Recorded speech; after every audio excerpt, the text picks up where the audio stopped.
बीच में secret level पर बातचीत हो रही है ताकि दोनों कंट्रीज के रिलेशंस को वापस इंप्रूव किया जा सके, कुछ स्टेबिलिटी एटलीस्ट वापस आ जाए। नहीं तो अभी के लिए जिस तरीके से पाकिस्तान की साइड से स्टेटमेंट्स आ रही हैं कि ये लोग वॉर कर देंगे, अटैक कर देंगे, ये रीजन के लिए भी काफी हद तक खराब है। और इसलिए यहां पे आप देख पाओगे हेडलाइन, इंडिया पाकिस्तान के बीच में ऑलरेडी जो ऑफिशियल्स हैं ये एक मीटिंग कर चुके हैं थाईलैंड बैंकॉक में, और इसके बाद अब एक और मीटिंग हुई है कोलंबो में। कोलंबो जैसे आप लोग जानते हैं श्रीलंका का एक बहुत ही फेमस शहर है, और इस पे आप देख पाएंगे बहुत आर्टिकल्स पब्लिश हुए हैं कि इंडिया पाकिस्तान की जो बैक चैनल डिप्लोमेसी है, जो बैक चैनल टॉक्स हैं, ये इस वक्त चल रही है कोलंबो और बैंकॉक में एमिड डिप्लोमेटिक फ्रीज। अब ये जो रिपोर्ट सामने आई है ना, इसको देखकर कई इंडियंस अब ये कह रहे हैं कि क्या मार्को रूबियो ने जब ऑपरेशन सिंदूर जब पॉज किया था उस वक्त जो एक ट्वीट करी थी इंडिया पाकिस्तान के बारे में, क्या वो सही थी? ये जो ट्वीट है ये मैं आपको दिखाता हूं। ये जरा आप देख पाओगे, ये ट्वीट है 2025 की। ऑपरेशन सिंदूर बिल्कुल जब पॉज हुआ उसके बाद मार्को रूबियो, जो यूएसए के विदेश मंत्री आप कह लीजिए, इन्होंने ये कहा था कि पिछले 48 आवर्स में वाइस प्रेसिडेंट वैंस और मैंने इंडिया की तरफ से और पाकिस्तान की तरफ से जो सीनियर लेवल ऑफिशियल्स हैं उनसे बातचीत करी है, including prime minister Narendra Modi, Shahbaz Sharif Pakistan के PM, external affairs minister Jaishankar, army chief of staff Asim Munir, Ajit Doval, Asim Malik, इन सब के साथ इन्होंने बातचीत करी है। फिर ये कहते हैं कि मुझे ये बात अनाउंस करते हुए खुशी हो रही है कि जो गवर्नमेंट्स हैं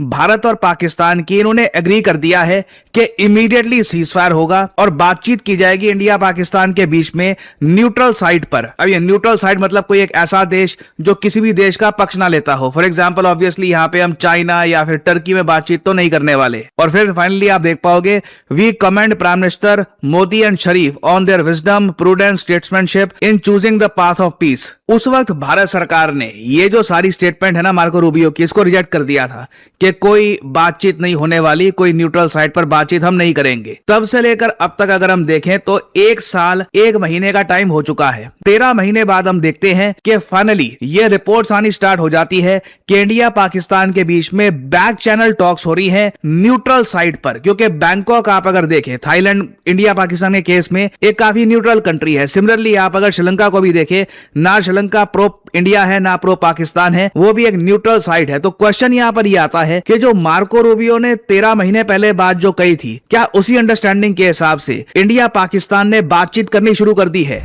और इसके पीछे एक बहुत ही बड़ा रीजन मैं साफ साफ देख पा रहा हूं, पानी। इंडिया पाकिस्तान के बीच में आने वाले समय में जो भी वॉर होने वाली है, ये लैंड को लेकर नहीं होगी, it will be on the basis of water. 2026 में पाकिस्तान में इस वक्त बहुत ज्यादा वाटर की शॉर्टेज है। कराची में आप अगर देखें तो 70% इलाकों में ये लोग पानी की सप्लाई नहीं दे पा रहे। कई जो पाकिस्तान के बड़े शहर हैं इस वक्त सफर कर रहे हैं। यह स्थिति साल 2025 में नहीं थी।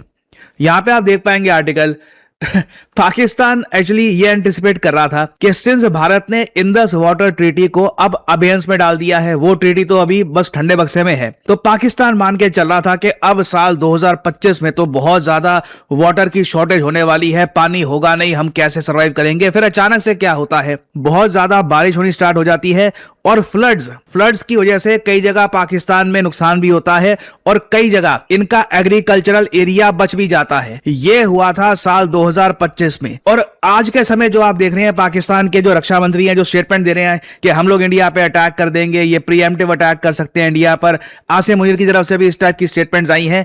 ये लोग ऐसी स्टेटमेंट्स 2025 में देना स्टार्ट कर देते अगर ये जो बाढ़ आई थी 2025 के टाइम में, ये पाकिस्तान के एग्रीकल्चर को ना बचाती। बट अब मैं क्लियरली देख पा रहा हूं पाकिस्तान जेन्युइन प्रेशर फेस कर रहा है। और आई वुडंट बी सरप्राइज के पाकिस्तान के इनिशिएशन पर, पाकिस्तान के कहने पर कि चलिए एक न्यूट्रल ग्राउंड पर कुछ ऑफिशियल्स के साथ, वो भी कोई हाई लेवल ऑफिशियल्स नहीं होंगे, कुछ बिग बातचीत करते हैं, कुछ एक रिलेशंस को नॉर्मलाइज करने की तरफ आगे बढ़ते हैं। और क्या इन बातचीत से हम कुछ बड़ी उम्मीद कर सकते हैं कि दोनों कंट्रीज के रिलेशंस इंप्रूव हो जाएंगे? देखिए इसके चांसेस अभी भी मैं कहूंगा काफी कम है। दोनों देशों के रिलेशंस इस वक्त मैं कहूंगा बॉटम लेवल पर हैं, जितने खराब हो सकते हैं वहां पर हैं। दोनों कंट्रीज ने एक दूसरे के लिए अपना एयर स्पेस बैन कर रखा है और अब 1 साल हो गया है कि दोनों कंट्रीज, इंडिया ने पाकिस्तान के लिए, पाकिस्तान ने इंडिया के लिए एयर स्पेस बैन कर रखा है। आपने देखा होगा न्यूज बनती है, कभी कोई एयर इंडिया का कोई एयरप्लेन कुछ समय के लिए भी पाकिस्तान के एयर स्पेस को टच कर लेता है या फिर 1-2 सेकंड के लिए भी वहां पर जाता है या फिर पाकिस्तान का प्लेन इंडिया की साइड आता है, suddenly it becomes a big news. Air space का क्लोजर इस लेवल पर बहुत कम देशों में देखा गया है।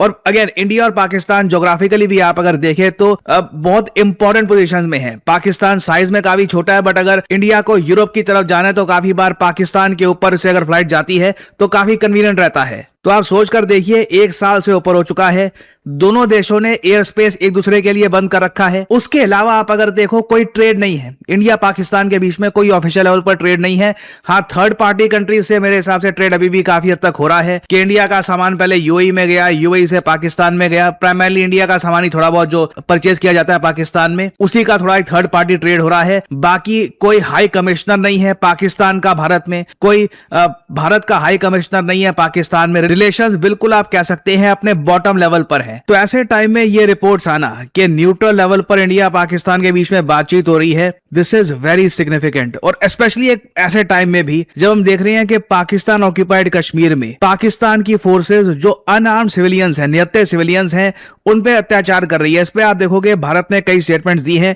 यहां पे आप देख पाओगे ही मतलब कि भारत के जो विदेश मंत्रालय के स्पोक्समैन हैं, इन्होंने पॉइंट आउट किया कि Pakistani state has responded with extreme police brutality, blocking essential supplies, medicines, internet blackouts and the use of lethal force against unarmed civilians. इन्होंने यहाँ पर यह भी उम्मीद दिखाई है, he expressed hope that the international community will hold Pakistan accountable for its misdeeds and abuses. ये मुझे पता नहीं वैसे हम लोग ये क्या बोलते हैं कि इंटरनेशनल कम्युनिटी पाकिस्तान को अकाउंटेबल ठहराएगी। मुझे लगता नहीं है कि मतलब यूएस कहता है कि इंटरनेशनल कम्युनिटी ईरान को अकाउंटेबल ठहराएगी, they do the job themselves. और ये स्टेटमेंट भारत की तरफ से इसलिए आई है क्योंकि पाकिस्तान के डिफेंस मिनिस्टर ख्वाजा आसिफ ने यह कहा कि पीओके में आज के समय जो भी प्रोटेस्ट हो रहे हैं, जो भी इंस्टेबिलिटी हो गई है बहुत ज्यादा पीओके में, ये सब हो रहा है भारत की वजह से। तो एक ऐसे टाइम में पीओके में जब इस वक्त टेंशन बहुत ज्यादा हाई है, पाकिस्तान की तरफ से लगातार स्टेटमेंट्स आ रही है कि हम अटैक कर देंगे, इनके यहाँ पानी की कमी काफी हद तक है। मैंने आपको बताया इंडिया पाकिस्तान के रिलेशंस पिछले 1 साल से कहां पर है। ऐसे टाइम में ये जो बातचीत है, इसे हमें किस तरीके से देखना चाहिए, और यहां पे मैं जानना चाहूंगा आप लोगों का ओपिनियन। मैं जानता हूं हजारों कमेंट्स आएंगे इस टॉपिक पे। मैं यहां पे आप लोगों से पूछना चाहूंगा कि क्या आप लोग चाहते हैं